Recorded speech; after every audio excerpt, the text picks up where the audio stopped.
안녕하세요. 전 올해 37살인 여자입니다. 전 3살 많은 남편과 올해 4살이 된 딸이 하나 있는 여자예요. 어렸을 때부터 제 꿈은 화목한 가정을 이루는 것이었습니다. 저희 부모님은 두 분 다 너무 다정하셨고 자식들에게 잘해주셨기 때문에 저도 그런 부모님을 닮고 싶었거든요.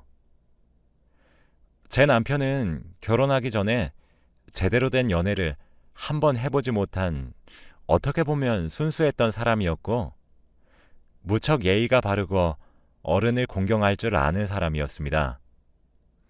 심지어 가정적이고 성실하기까지 한 사람이었죠. 홀어머니를 모시고 살아서 효심도 끔찍했어요.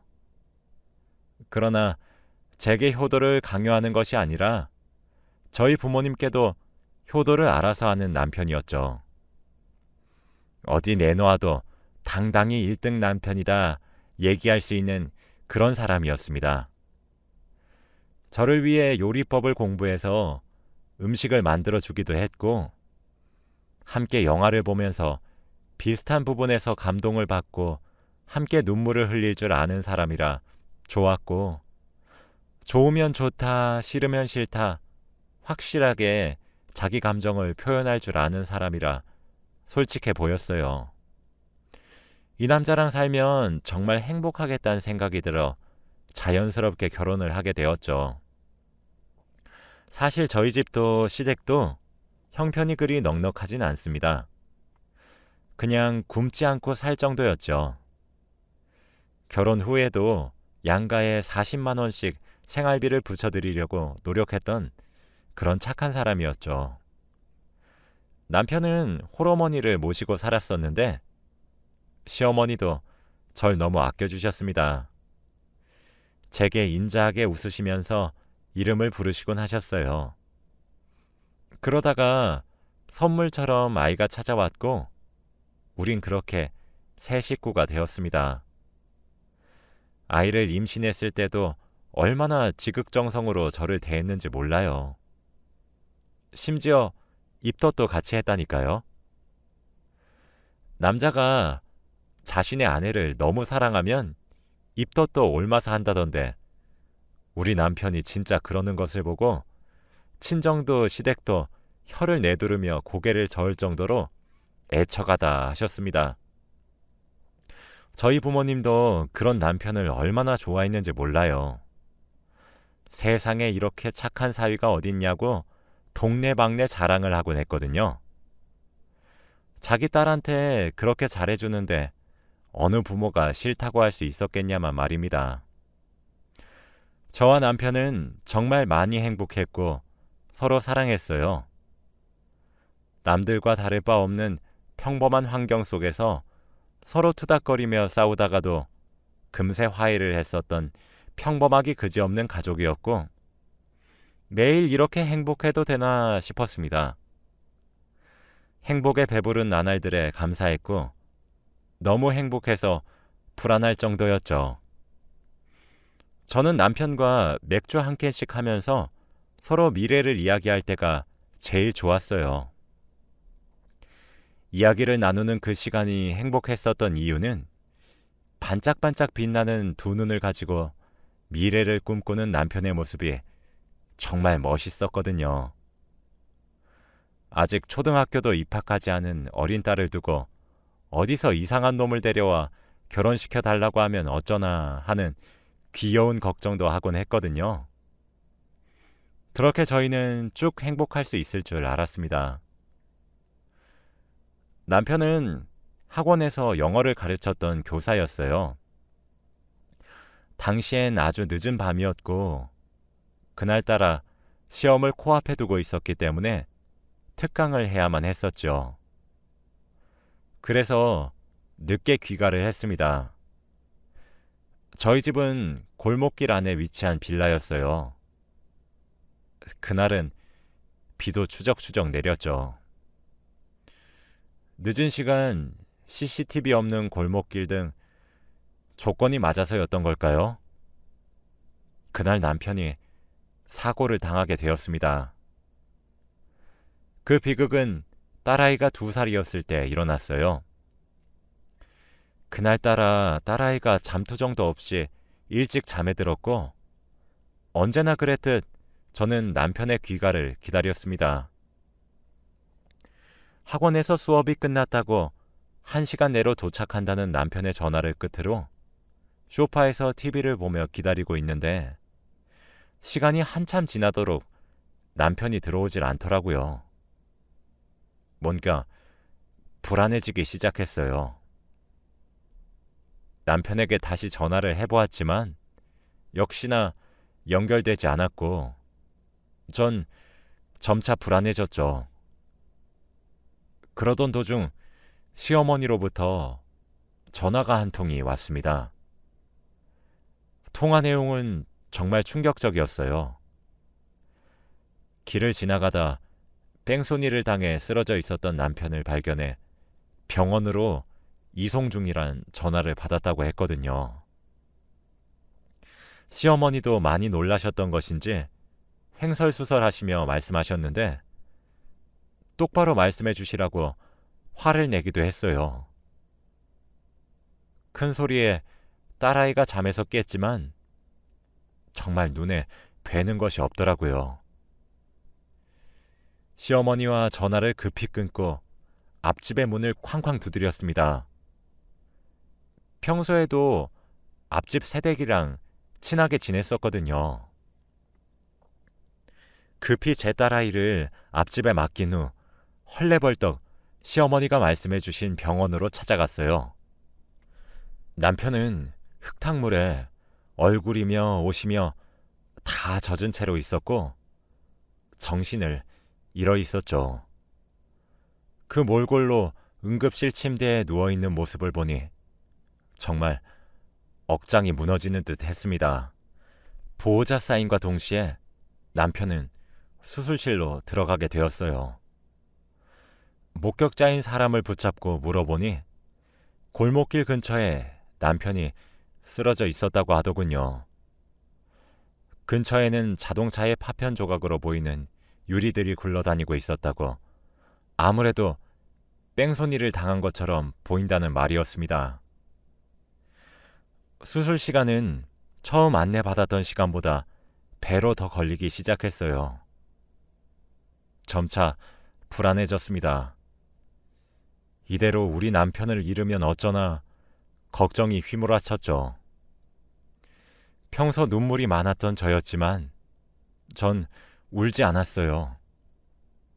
시어머니가 옆에서 통곡을 하실 때도 소식을 듣고 헐레벌떡 수술실 앞까지 찾아온 친정엄마가 저를 붙잡고 어쩌냐고 눈물을 보였을 때도 저는 눈물을 한 방울도 흘리지 않았습니다. 아니, 오히려 화를 냈어요. 울지 마시라고 다그쳤죠. 내 남편 괜찮을 거고 벌떡 일어날 수 있는데 왜 이렇게 우시는 거냐고, 부정 타면 어쩔 거냐고 당장 눈물 그치라고 소리를 지르면서 말이에요. 원래 그 시간이었으면 일찍 잠든 딸을 기특해하며 오붓하게 부부끼리의 시간을 가지면서 함께 드라마도 보고 야식도 먹고 했을 텐데 눈앞에 펼쳐진 모든 상황들이 믿기지가 않는다고 해야 하나? 저는 정말 얼떨떨했습니다. 시어머니의 눈물을 보는데 미친 듯이 현실 감각이 돌아오는 것만 같아서 제발 울지 마시라 부탁드렸어요. 병원에선 방치된 시간이 길었고 후유증은 장담할 수 없다고 했습니다. 이미 다리는 손 쓸 수가 없어 오른쪽 다리는 허벅지 밑으로 절단해야 했죠. 게다가 뇌출혈까지 있었고 조금만 늦었으면 바로 사망했을 수 있었지만 사실 지금도 일어날 수 있을 거란 보장이 없다고 최선을 다했다고 하시더군요.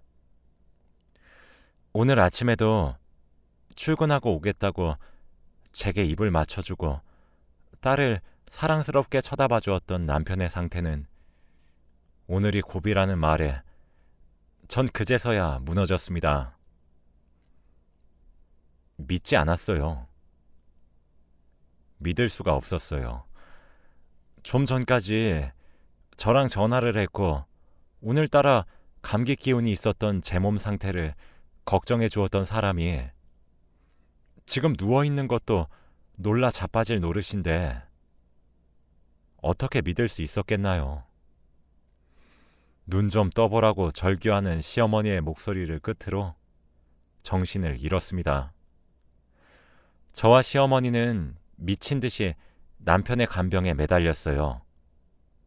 딸아이는 친정에 맡겼어요. 살려만 달라는 우리의 기도가 하늘에 닿은 것인지 남편은 정신을 잃은 지 열흘 만에 기적적으로 눈을 떴습니다. 하지만 남편에겐 또 다른 지옥의 시작이었나 봅니다. 처음엔 제대로 거동도 못해 자신의 상태가 어떤지 몰랐나 봐요. 남편은 헐렁해진 오른쪽 다리를 보고 커다란 상실감을 가지고 미친 듯이 절규하기 시작했어요. 늘 긍정적이고 건강한 삶을 살아왔던 남편은 그때 이후로 성격이 참 많이 변했습니다.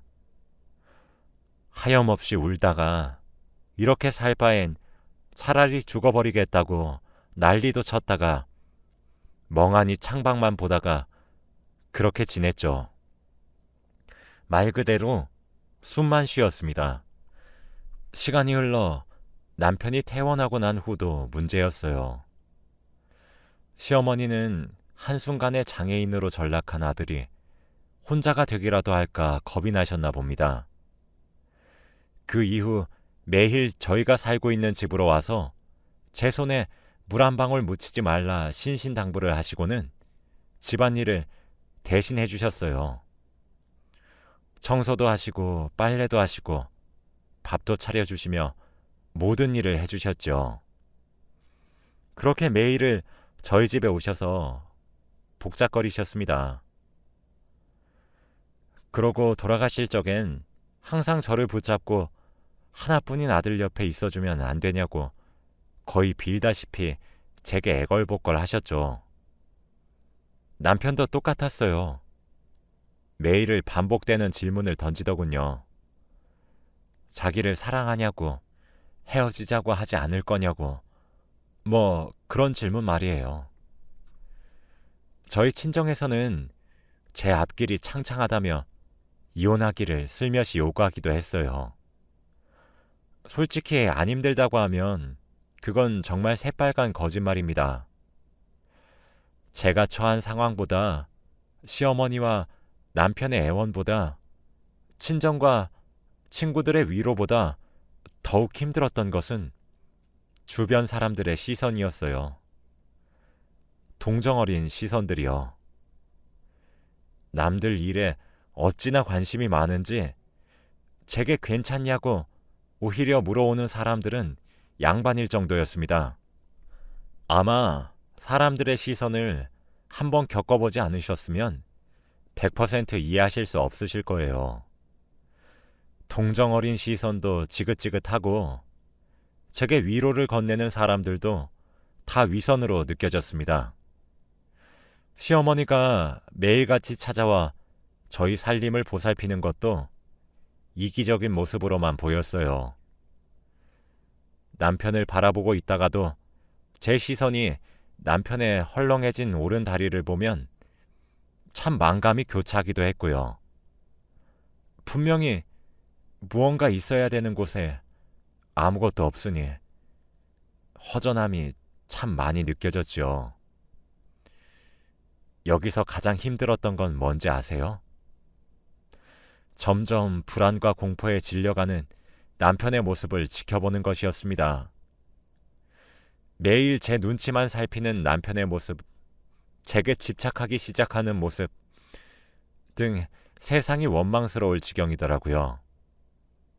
매사에 밝고 쾌활한 웃음을 흘리며 명랑하게 인생을 살아왔고 집에 오면 밖에서 무슨 일이 있었는지 오늘은 무엇을 먹었는지 조잘조잘 떠들기 바빴던 남편의 모습은 이젠 온데간데 찾을 수 없었어요. 그래도 어떻게 해요? 같이 산 시간보다 앞으로 살아갈 시간이 더 많지만 멀쩡한 몸을 가지고 있는 제가 더 고생할 것을 뻔히 알고는 있지만 그래도 남편이 건강한 몸으로 함께 살았었을 때 제 남편이 절 어떻게 사랑해 줬는데요. 얼마나 듬뿍 사랑해 주었는데 남편을 버릴 수는 없었습니다. 친정에서는 이혼을 권유했는데 그 이유 또한 잘 알아요. 나이도 젊으니까 새로 시작하시기를 바라셨겠죠.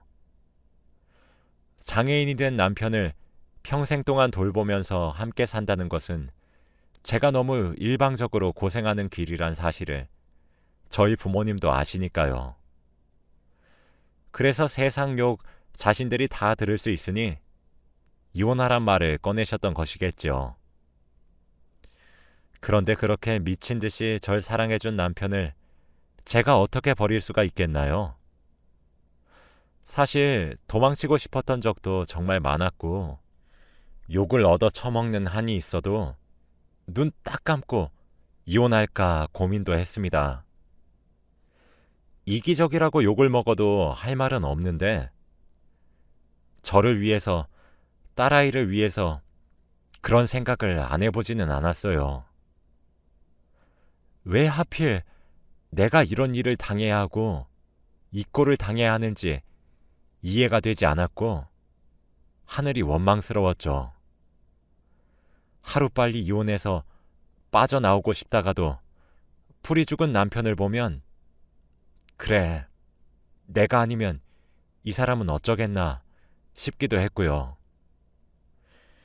음식 쓰레기를 버리는 일도, 야식을 사다 주는 일도, 분리수거와 화장실 청소, 집안 마트에 가는 간단한 심부름까지 모두 원래 남편이 해왔던 일이었어요. 자신이 해왔던 일을 하는 제 모습을 보고 남편은 수도 없이 미안하다고 말을 하더군요. 그리 내뱉는 남편의 모습이 너무 가슴이 아파 남편을 껴안고 엉엉 울었습니다. 그때 결심했어요. 흔들리지 말고 내 남편, 내가 지키자는 결심을 말이에요. 더 이상 절망에 빠져 허우적거리는 남편의 모습을 보는 것도 많이 힘들었고 동정만 받으며 불안과 우울감에 시달리는 인생을 살고 싶지도 않았습니다.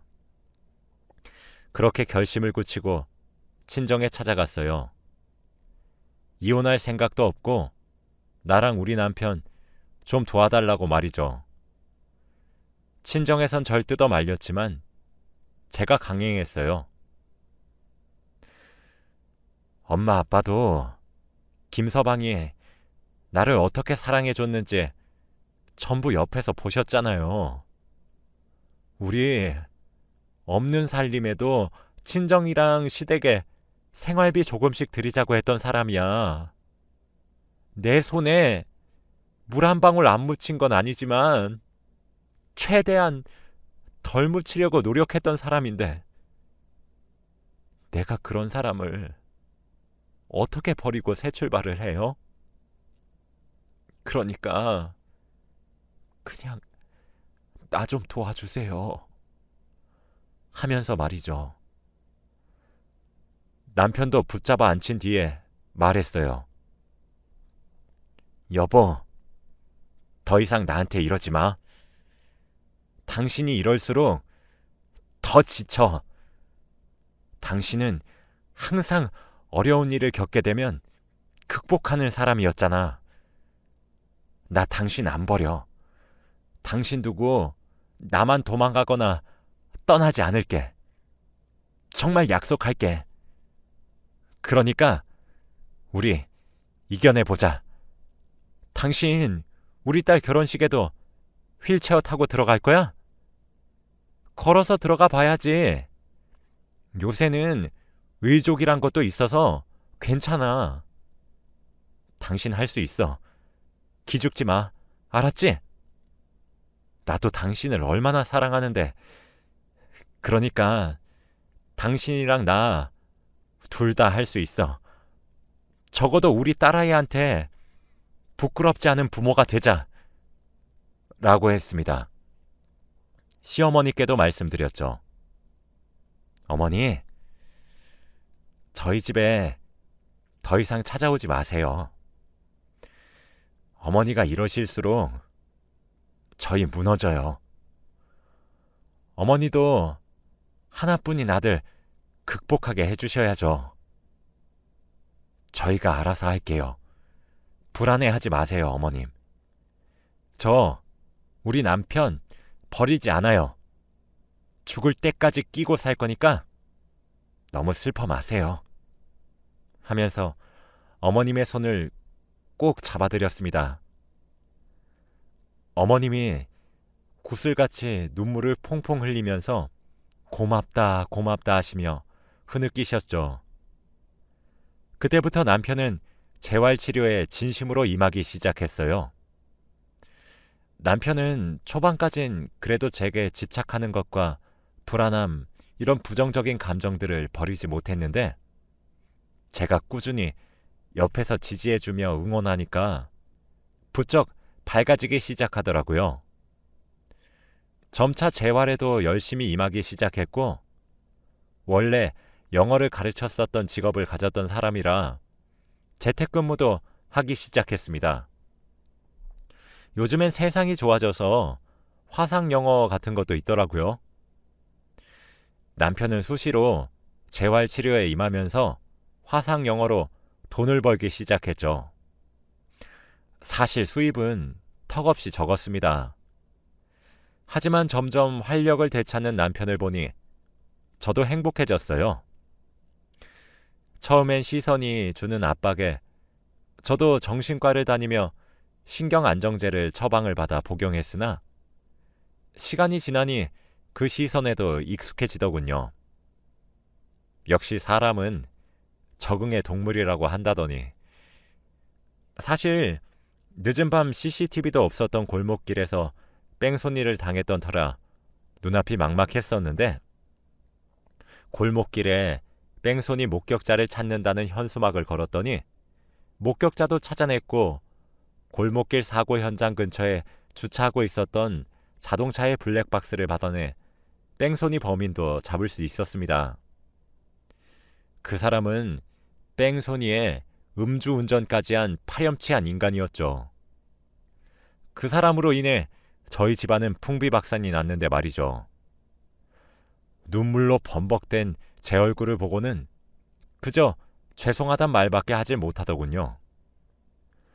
보험 처리도 받았고 보상금도 받아서 남편의 병원비에 커다란 부담을 느끼진 못했습니다. 오늘은 남편이 꼭 뺑소니 사고를 당한 지 2년째가 되는 날이에요.